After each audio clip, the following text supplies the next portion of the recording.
Tonight's story is about the chicken heart that ate New York City. Here's Grandma. Oh, Grandpa is so silly. Oh my goodness, I hear that you guys had a really terrible storm this week and that it damaged the tree out in front of the house. I'm really sorry to hear that.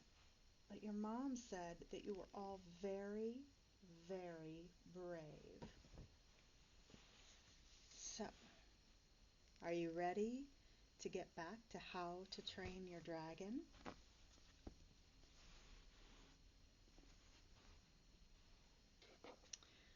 Let's see, I think we left off on page 9. I'm going to adjust this light just a little bit.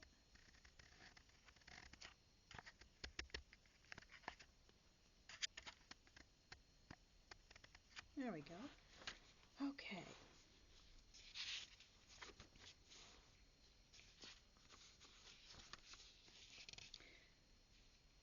So, where did we leave off last week?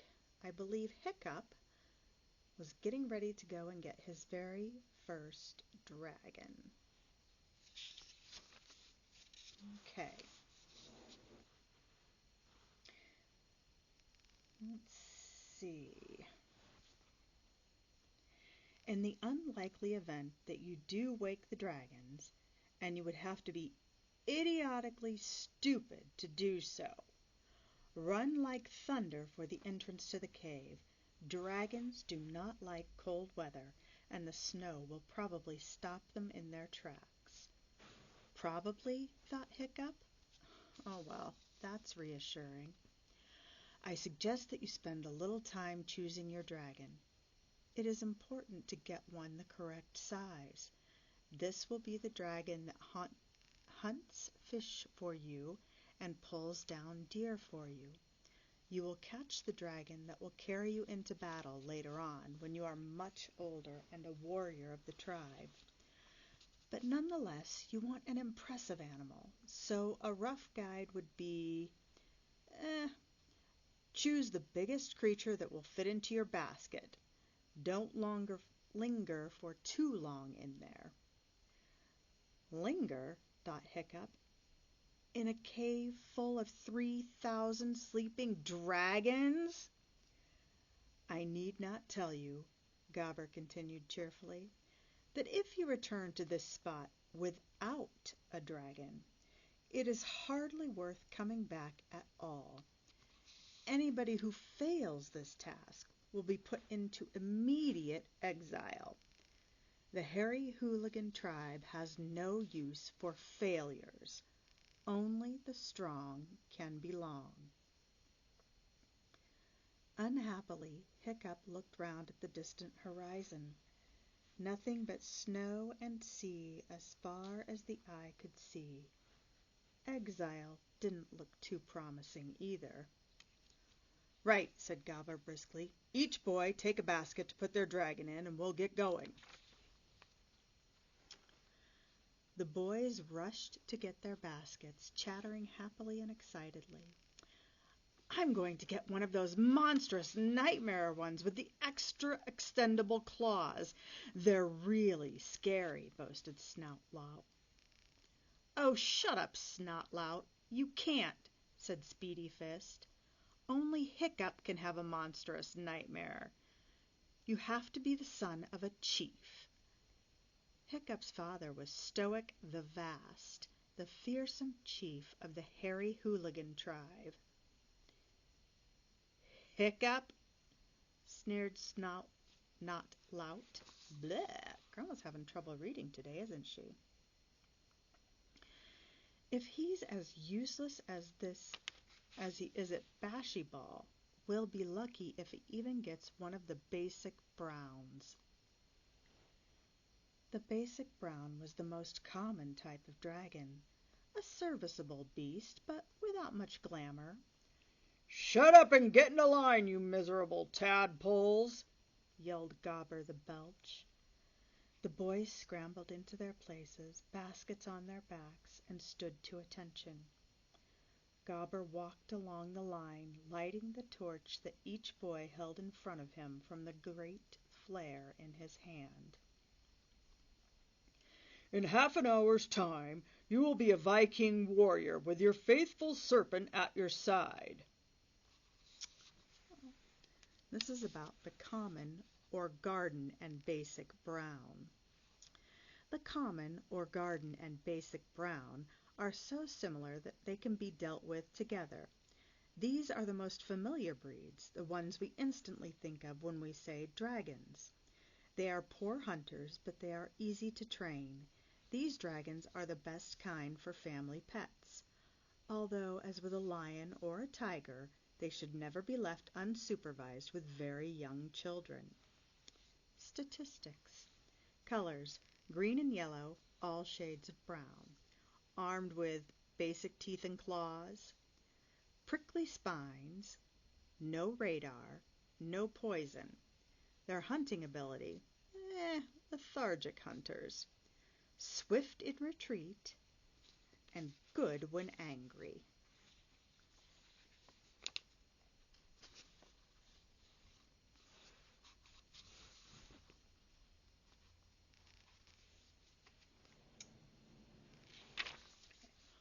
Or breakfasting with Woden in Valhalla with dragon's teeth in your bottom, screamed Gobber with horrible enthusiasm. Death or glory, yelled Gobber. Death or glory, yelled 8 boys back at him frantically. Death, thought Hiccup and Fishleg sadly. Gobber paused dramatically with the horn to his lips. I think this could possibly be the worst moment of my life so far, thought Hiccup to himself as he waited for the blast of the horn. And if they shout much louder, we're going to wake up those dragons before we even start. Gobber blew the horn. Inside the dragon nursery. You have probably guessed by now that Hiccup was not your natural Viking hero. For a start, he didn't look like a hero. Somebody like Snoutlot, for instance, was tall, muscly, covered in skeleton tattoos, and already had the beginnings of a small mustache. This consisted of a few straggly yellow hairs clinging to his upper lip, and was deeply unpleasant to look at, but still impressively manly for a boy not yet 13. Hiccup was on the small side, and had the kind of face that was almost entirely unmemorable. He did have heroic hair, which was very bright. There's a picture of Snotlout.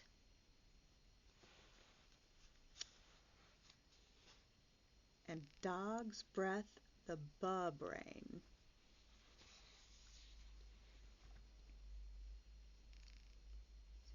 He did have heroic hair, which was a very bright red and stood up vertically, however much you tried to wet it down with seawater. But nobody ever saw that because it was hidden under his helmet most of the time. You would never have picked Hiccup out of those 10 boys to be the hero of this story. Snotlout was good at everything and a natural leader. Dog's Breath was as tall as his father and could do amusing things like farting to the tune of the Burke National Anthem. Hiccup was just absolutely average, the kind of unremarkable, skinny, freckle-faced boy who was easy to overlook in a crowd.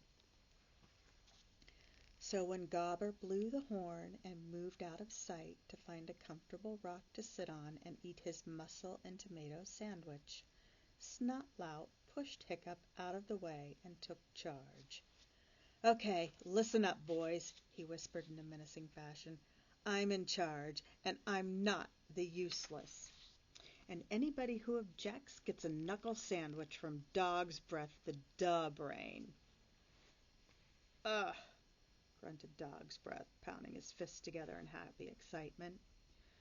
Dog's Breath was Snotlout's chief sidekick and a great big gorilla of a boy. Bash him, Dog's Breath, to show what I mean. Dog's Breath was delighted to oblige. He gave Hiccup a shove that sent him sprawling head first into the snow, then ground his face in it. "Pay attention," hissed Snotlout.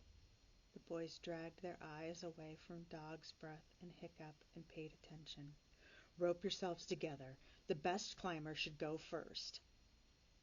"Well, that's you, of course, Snotlout," said Fishlegs. "You're the best at everything, aren't you?" Snotlout looked at Fishlegs suspiciously. It was difficult to tell whether Fishlegs was laughing at him or not because of his squint. "That's right, Fishlegs," said Snotlout. "I am, and just in case he had been laughing at him. Bash him, Dog's Breath." While Dog's Breath pushed Fishlegs down to join Hiccup in the snow, everybody started roping themselves together. Hiccup and Fishlegs were the last to be tied on, just behind a flushed and triumphant Dog's Breath. "How brilliant," muttered Fishlegs. "I'm about to enter a cave full of man-eating reptiles tied up to 8 complete maniacs." "If we get to the cave," said Hiccup nervously, looking up the sheer black cliff. Hiccup put the lighted torch between his teeth to leave his hands free and started climbing after the others. It was a perilous climb. The rocks were slippery with snow, and the other boys were thoroughly overexcited, making the ascent far too quickly. At one point Clueless missed his footing and fell, luckily onto Dog's Breath, who caught him by the back of the trousers and heaved him back onto the rock again before he brought the whole lot of them down. When they finally made it to the mouth of the cave, Hiccup looked down briefly at the sea pounding the rocks way below and swallowed very hard. "Untie the ropes," ordered Snotlout, his eyes popping with excitement at the thought of the dangers to come. "Hiccup goes into the cave first, because he is the son of the chief," he sneered. "And if any of the dragons are awake, he'll be the first to know about it. Once we're in the cave, it's every man for himself. Only the strong can belong." Although he wasn't your usual mindless thug of a hooligan, Hiccup wasn't a wimp either. Being frightened is not the same thing as being a coward. Maybe he was as brave as everyone else there, because he went to catch a dragon despite knowing what dragons are like, and when he had climbed perilously to the mouth of the cave and had found that inside there was a long, twisty tunnel, he still went down it, despite not being too keen on long, twisty tunnels with dragon at the end of them. The tunnel was dripping and clammy. At times it was high enough for the boys to walk upright. Then it would close down into narrow, claustrophobic holes the boys could only just squeeze through, squirming on their stomachs with the flares held in their mouths.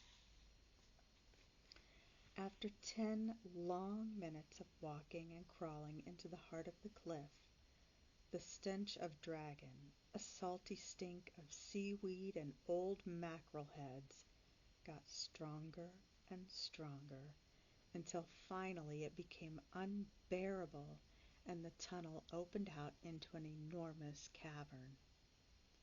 The cavern was full of more dragons than Hiccup could ever have imagined existed.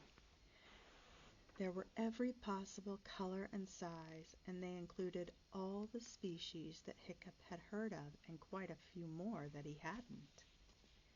Hiccup started sweating as he looked around him at pile after pile of the animals, draped over every available surface, even hanging upside down from the roof like giant bats.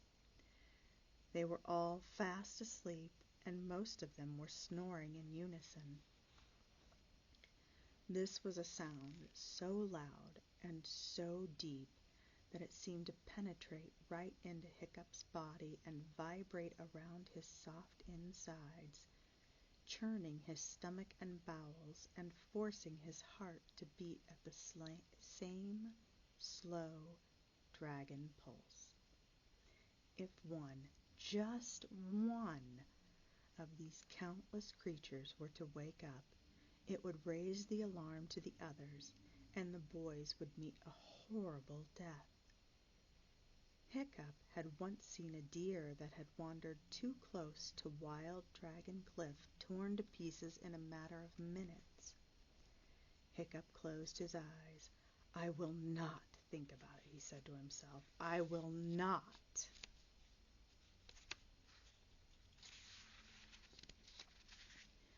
None of the other boys were thinking about it. Ignorance is very useful in such circumstances. Their eyes were popping with excitement as they walked through the cave, hands over their noses to keep out the revolting smell, looking for the biggest dragon they could find that would fit in their basket. They left the torches in a pile at the entrance. The cavern was already well lit by the glowworms, huge, sluggish animals dotted here and there, that shone with a steady yet dim fluorescence, like a low-watt light bulb. And the flame huffers gave off extra little bursts of light that flickered on and off as they breathed in and out. Predictably, most of the boys headed toward the plug uglies of the dragon world.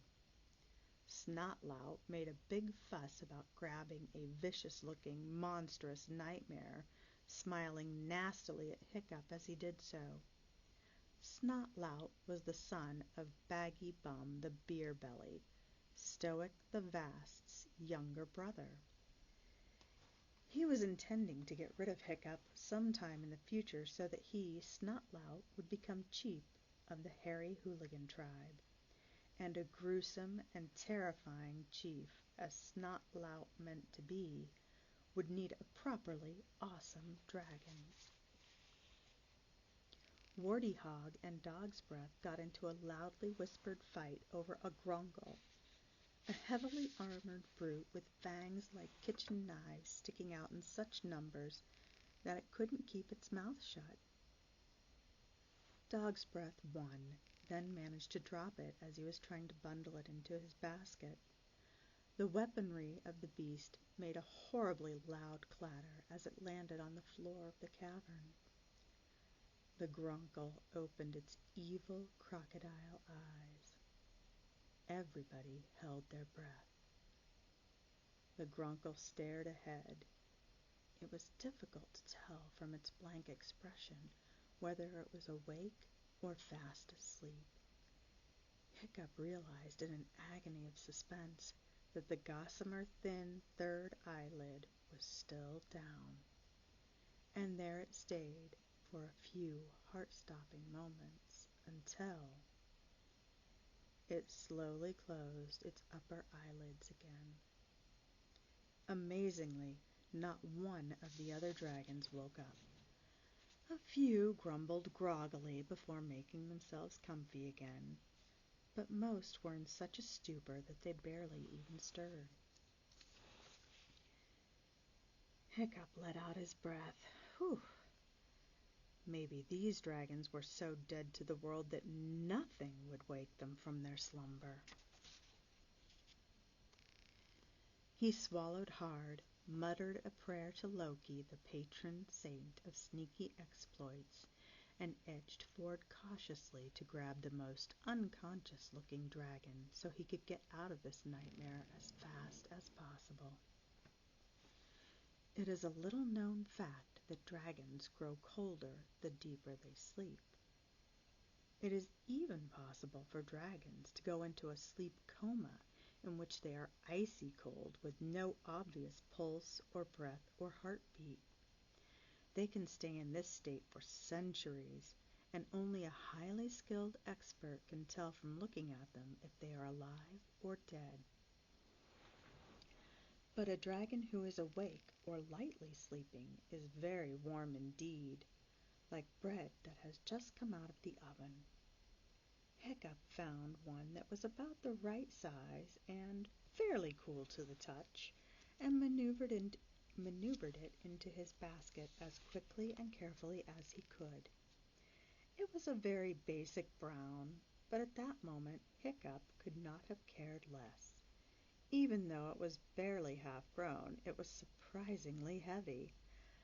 "I did it! I did it! I did it! I did it!" he chanted happily to himself. At least he wasn't going to be the only boy in the class who didn't have a dragon.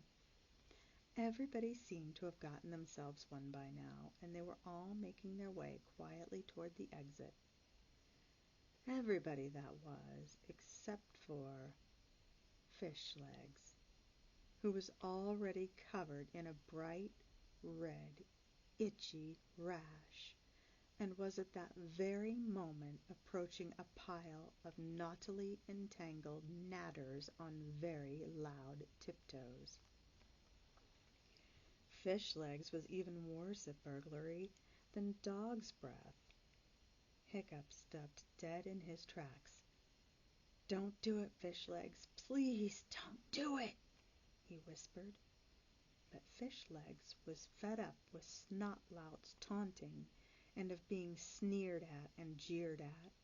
He was going to get himself a really cool dragon that all the other boys would respect. Squinting so hard he could barely see the pile of dragons, his eyes streaming and scratching himself violently, Fishlegs reached slowly toward the bottommost dragon, took one leg in his hand, and gently yanked. The entire pile came crashing down in a furious tangle of limbs and wings and ears. Every boy in the cavern gave a horrified gasp. Most of the natters snapped crossly at each other before settling back down to sleep. One brute, bigger than the others, opened his eyes and blinked a few times. Hiccup noted with great relief that the third eyelid was still down. The boys waited for the eyes to close, and then Fishlegs sneezed 4 gigantic sneezes that went echoing and bouncing off the cavern walls. The big natter stared sightlessly ahead, frozen like a dragon statue. But very faintly, an ominous purring noise began in his throat, and very slowly the third eyelid slid upward. "Uh-oh," whispered Hiccup. The natter's head suddenly whipped round to face Fishlegs, its yellow cat's eyes snapping into focus on the boy. It unfolded its wings to their greatest extent and stealthily advanced, like a panther about to spring. It opened its mouth wide enough to show the forked dragon tongue and "Run!" shouted Hiccup, grabbing Fishlegs' arm and dragging him away. The boys ran for the exit tunnel. Fishlegs and Hiccup were the last to get there. There was no time to pick up the torches, so they were running in the pitch dark. The basket with the basic brown dragon in it was bumping on Hiccup's back. They had 2 minutes start on the dragons because it took a while for the first dragon to wake everybody else up. But Hiccup could hear a furious roaring and flapping as the dragons started to pour into the tunnel after the boys. He ran a little faster. The dragons could move faster than the boys because they could see better in the dark, but they were held up when the tunnel got smaller and they had to fold up their wings to squirm through. "I haven't got a dragon," panted Fishlegs, a couple of paces behind Hiccup. "That," said Hiccup as he scrambled frantically on his elbows through a narrow bit, "is the least, of our problems. They're gaining on us." "No dragon," repeated Fishlegs stubbornly. Oh, for Thor's sake, snapped Hiccup. He thrust his basket into Fishlegs' arms and grabbed the empty one from Fishlegs' back. Have mine, then. Wait here.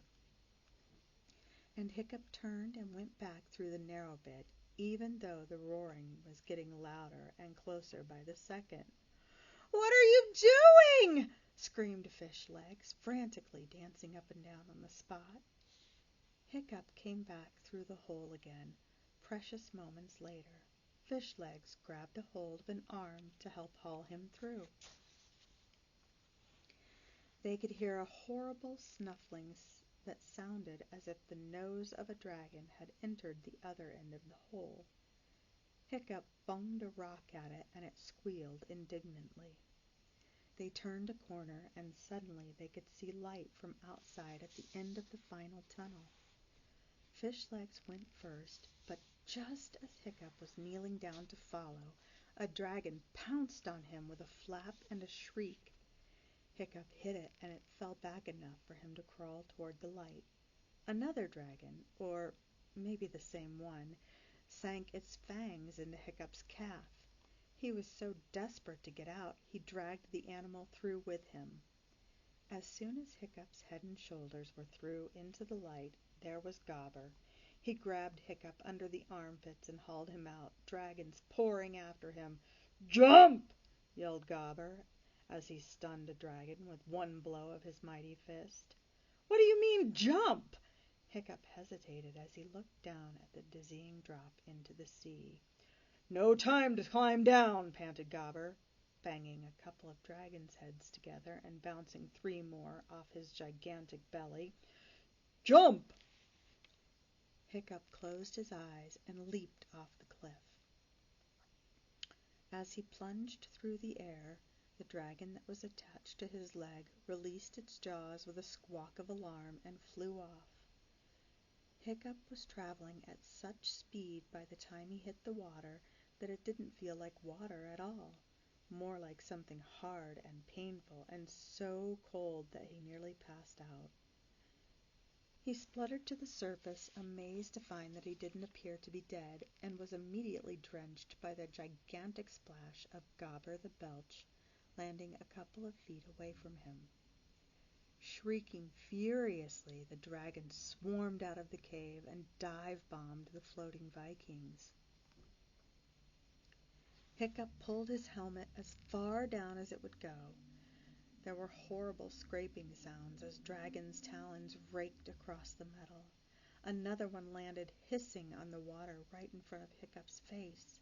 It took off again with a screech when it felt how cold the sea was. The dragons didn't like flying through the snow, and with relief Hiccup watched as they flew back to scream terrible dragon insults in dragonese from the warmth of the cave entrance. Gobber started to pull the boys out of the sea and onto the rocks. Viking boys are strong swimmers, but it is difficult to keep afloat when you have a basket full of trapped, terrified dragons on your back. Hiccup was the last to be saved, just in time as the cold was beginning to put him to sleep. Well, at least that wasn't death, thought Hiccup as Gobber grabbed him by the neck to rescue him, nearly drowning him again in the process. But it certainly wasn't glory either.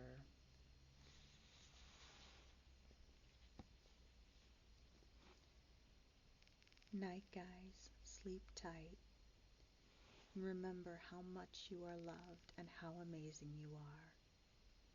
We'll see you next time. Bye-bye.